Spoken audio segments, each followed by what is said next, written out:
When I moved into the apartment complex, I was just happy to find a place I could afford. It wasn't anything fancy. White walls, gray carpets, flickering fluorescent lights in the hallway. But it was mine. I was 26, freshly out of a long relationship and trying to restart. The guy across the hall lived in 6B. I never caught his name. He was maybe in his late 50s, thin, always in a brown bathrobe and socks, even when it was snowing. He never spoke unless I spoke first. Just stared. Long. Too long.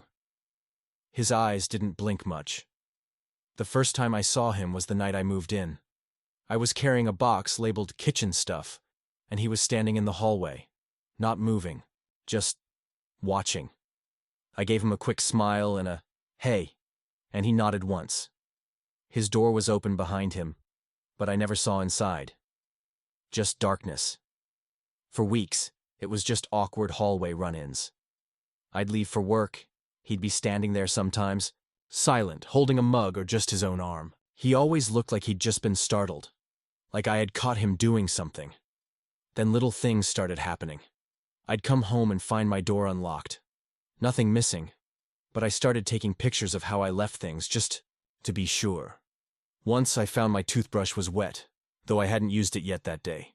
I stopped keeping it in the open after that. One night around 2:30 a.m., I heard a knock, not pounding, just a slow, steady knock. I live alone. I don't get visitors. I didn't answer.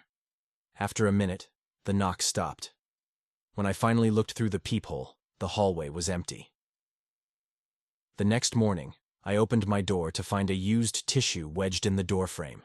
I dry heaved for 5 minutes. I tried to report it. I told the landlord, but they just said, "He's lived here for years, never caused problems." They told me to install a camera if I was that worried. So I did. I bought a cheap door camera, online, and installed it myself. I never caught anything useful. Just movement, shadows, the occasional flicker of someone walking by. But the knocks kept happening, every few nights, always around 2 or 3 a.m. One night, I stayed up with the lights off, phone camera ready. The knock came, 3 slow taps. I tiptoed to the peephole. It was him. Just standing there. No expression. Then, without knocking again, he leaned forward, putting his ear to my door like he was listening. He stayed like that for almost a full minute. I didn't breathe. Eventually he turned and walked away, leaving something on the doormat. I waited another 10 minutes before I opened the door. It was a small plastic sandwich bag. Inside were 3 of my Q-tips, used. I recognized the blue tips. I recognized the brand. I moved them myself that morning from the counter to the drawer. Called the police. They came, took my statement, even talked to the guy in 6B. But he denied everything, said I was imagining things. They didn't find anything illegal, no arrest, no warning. Just a shrug and, "Call us if anything else happens." The next week, I left a note under his door. "Stay away from my apartment." I regretted it the moment I did it. That night, my power went out. Just mine. I checked the hall. Everyone else's lights were on. I called maintenance, but it was after hours. I sat in the dark, flashlight in hand, phone fully charged. Around 2 a.m., I heard movement, not outside, inside. Soft creaks like weight shifting on the floorboards. Then the faint sound of breathing. I froze. I live in a 1-bedroom, small. No closets big enough to hide anyone. I whispered, "Hello?" Nothing. I turned on the flashlight and swept the beam across the room. Empty. But the front door latch was unlocked. I know I locked it. I always lock it. I locked it again. Sat with my back to the wall until morning. Called out of work the next day, packed a bag and left to stay with a friend. I told her everything. She believed me. Told me not to go back there alone. A few days later, I went back to grab more of my things. Middle of the day, sun out, felt safer. But as I got to my apartment, I saw his door was open. Just like the first day. Only this time, I saw inside. The walls were covered in photos. Dozens of them. Of me. Some through my window, some in the hallway. some from angles inside my apartment. I felt my stomach drop. There were bags hanging from the ceiling, filled with hair, tissues, empty food wrappers, stuff I'd thrown away, stuff he'd taken from my trash. I ran. I reported everything. This time, they listened. The police got involved. But when they came back with a warrant, 6B was empty. He was gone, completely vanished. No forwarding address, no record of a job, no known family, just gone. I moved out that same week. I still have trouble sleeping. Every knock on a door, every rustle outside a window makes my heart jump. I never found out how he got in, or how long he'd been doing it, or if he's still watching me. I've always liked quiet neighborhoods. When my husband and I moved to a small town in northern Michigan, I thought we'd finally found peace. The house was modest, 2 bedrooms, a big yard, a detached garage. It backed up to a wooded lot, separated by an old wooden fence. Beyond that was the neighbor's property. We met him the second day after moving in. His name was Walter, maybe 60. Thin, wiry, sun-damaged skin and always wearing the same beat-up denim overalls. He had these pale gray eyes that didn't quite match his wide, toothy smile. Something about him felt off, but he was polite. "I keep to myself," he told us the first day, leaning over the fence. "You won't even know I'm here." And for a while, that was true. We barely saw him. Sometimes I'd hear hammering or see lights in his shed at night, but nothing alarming. Just an old guy doing old guy things, but then I started noticing things. Strange, small things. One morning, I found a deep hole dug in our backyard about 2 feet wide. Perfectly round. No sign of animals. It was just there. My husband filled it in, figuring it was just a prank, or maybe an animal we didn't catch. A few days later, there was another one. This time closer to the fence. Then it happened again. 5 holes in 2 weeks, all in a line moving toward our house. I started watching the backyard through the window at night. I never saw anything, just stillness. But one morning, I found the porch light unscrewed and placed neatly on the steps. That same day, I saw Walter standing at the fence, staring at our house. He didn't wave, didn't smile, just stared for maybe 10 seconds, then turned around and walked back to his property. I told my husband, but he brushed it off, said Walter was probably just lonely. But I stopped going outside alone after dark. A week later, I was watering the plants by the fence when I heard something, soft humming, low and tuneless. I looked through the gaps between the slats, and I saw Walter crouched down, hands buried in the dirt, like he was petting the ground. He didn't notice me. Or maybe he didn't care. His lips moved, and I swear I heard him whispering something. Over and over. "You know where to go. You know where to go." I went inside. Locked the doors. That night I barely slept. Then came the tapping. The first night it was faint, like someone brushing their fingers against the glass of the kitchen window. I turned on the outside light. Nothing. I told myself it was tree branches or wind. The second night, it was louder. Rhythmic. Tap. Tap. Tap. Like fingernails. I crept to the window and saw nothing. Just the backyard. Still. Black. But I noticed something new, another hole. Right next to the porch. Deep. Fresh. We called the sheriff the next day. He came by, listened politely, and told us Walter was a little strange but harmless. He said there was no law against digging holes in your own yard or staring over a fence. Just neighbor weirdness, he said.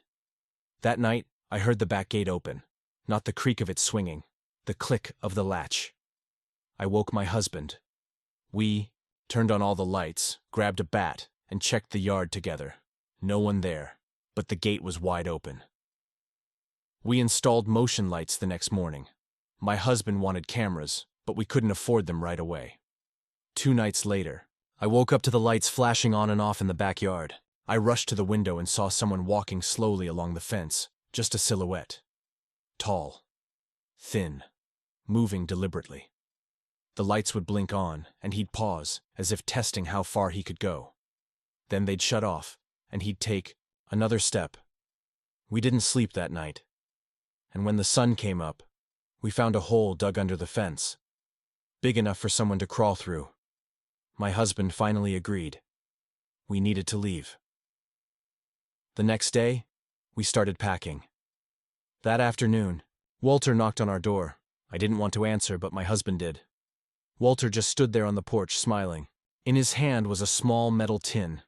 "Brought you something," he said. My husband didn't take it. "We're good, thanks." Walter didn't move. "You really should see what's in it." I stepped beside my husband, and Walter's smile widened when he saw me. "You shouldn't go," he said softly. "It's almost ready." Then he turned and walked away. We waited until he was gone, then opened the tin on the porch. Inside were small strips of what looked like paper. But when I picked one up, I realized they were photographs, cut into pieces. Our faces, from across the fence, from behind windows, from the back porch. That night, we stayed in a motel. We came back in the morning with the sheriff again, ready to press charges, to document everything. But Walter was gone. House empty, no sign of him. Just a backyard filled with holes, dozens of them. Some filled back in, some still open. One of them had something buried in it, a small jar with scraps of burned photographs inside. We left that day, moved states, changed our names online. But sometimes I still dream of tapping on the glass, and I still wonder what would have happened if we hadn't left when we did, or if he's followed us. I used to work night shifts at a roadside motel off I-70 in Kansas. It was the kind of place where people didn't ask questions, and we didn't offer much more than a bed, a lock, and silence. Most of our guests stayed one night and disappeared. By morning. It wasn't glamorous, but the night shift was quiet, until room 209. It was late September when she checked in, alone, no bags, paid in cash. Name on the ID was Melissa Traynor, but she barely looked at the photo, just slid it across the counter like it wasn't hers. She had this flat expression, like someone running on empty. Mid-30s maybe, dark circles under her eyes, hair pulled back tight. She asked for a second-floor room, something with a view of the lot. Her voice was calm, but I noticed her hands were shaking. Room 209 was near the end of the second floor. Quiet. No shared walls. I handed her the key card. She didn't say thank you, just turned and walked off. An hour later, I saw her standing by the vending machine through the security monitor, not buying anything, just standing, staring at the slot where the candy comes out, for 20 minutes. Eventually, she went back to her room. At 3:12 a.m., I got a call from 209. She didn't say anything, just silence. I kept asking, "Hello, ma'am?"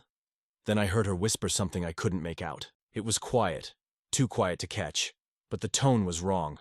Flat, robotic, almost like she was repeating something from memory. Then the line went dead. I called back. No answer. I walked up to check on her. When I got to 209, I knocked. No response. I could hear faint movement, maybe a chair scraping or a soft thud, but no voice. I knocked again, louder. "Ma'am, you called the front desk. Are you okay?" "Nothing." I left a note under her door and went back downstairs. 10 minutes later, I saw her again on the security feed. She was standing at the railing outside her room, facing the lot. Not moving. Just standing with both hands gripping the metal bar. She stayed like that for over an hour. Then she disappeared from the feed. I rewound the footage 3 times. She never walked away. She was just gone between one frame and the next. That morning, the cleaning crew went to 209. When they came, back down, one of them asked if the guest had checked out. I said no. She hadn't returned the key or come down. They told me the room was spotless, untouched, bed perfectly made, no trash, no water use, no signs of anyone staying there at all. But the keycard log showed her entering the room at 1:03 a.m. and never leaving. That's when I started digging. I pulled the registration slip she signed, Melissa Traynor. But the ID she gave us? A fake. The photo was a stock image, not even laminated properly. I Googled her name out of curiosity, and I found an article, from 2 years ago. Woman found dead in a highway motel in Colorado. Name, Melissa Traynor. She'd shot herself in the room. No note. Only clue was her call to the front desk at 3:12 a.m., whispering something before the line went dead. Same name. Same time. I didn't know what to do. I didn't believe in ghosts. I still don't. But something about that woman didn't feel supernatural. It felt worse. It felt deliberate. 2 nights later, room 209 checked in again. A different woman. Older. Nervous. Traveling alone. She paid in cash too, said her card was acting up. Asked for a second-floor room overlooking the lot. Said she didn't like people sneaking up behind her.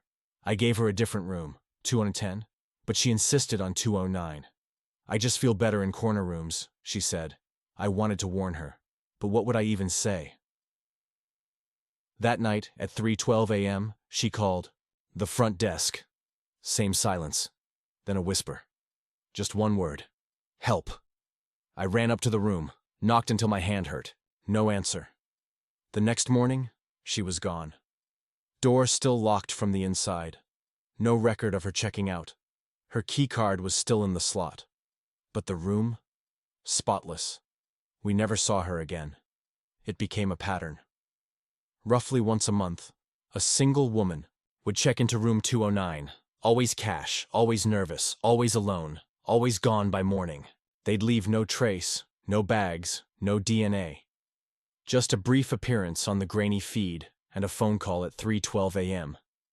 Eventually, I stopped assigning that room. I blocked it in the system. Told the owner there was a leak or electrical issue. I made excuses. But the room stayed empty until my last night on the job. A woman came in, middle-aged, soaking wet like she'd been walking in the rain. But it hadn't rained in days. She didn't speak, just held out a crumpled $50 bill and pointed to the board of room keys behind me. She tapped the card for 209. I hesitated, then I handed it to her. I don't know why. I watched her walk to the stairs, each step slow and heavy, like she was carrying something inside her, something broken. That night, there was no call, no motion on the cameras. At 3:12 a.m., the phone at the front desk rang. But this time, when I picked up, it wasn't whispering. It was breathing. Wet, rattling breaths, right in my ear. Like the person on the other end was inches away. Then a soft voice said, "You're next." Room 209 has been locked ever since. Sometimes I still drive by that motel. Sometimes the light is on in the window.